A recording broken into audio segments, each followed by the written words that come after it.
Hi, my name is Charmaine Vieira, and I enjoy helping my clients improve their health and to create the lives that they deserve. You know that disease is all about accumulation. A nutrient is defined as what the body needs, and just about everybody has a nutrient deficiency.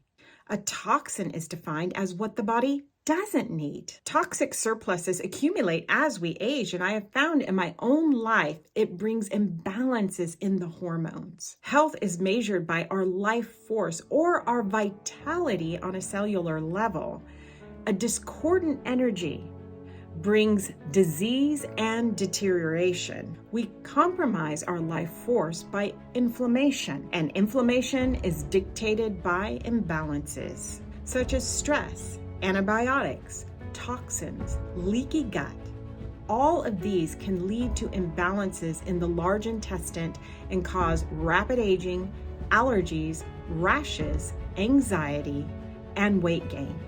So disease is really just a reaction to the surplus of toxicities and nutritional deficiencies. The recovery isn't really about coming up with a cure.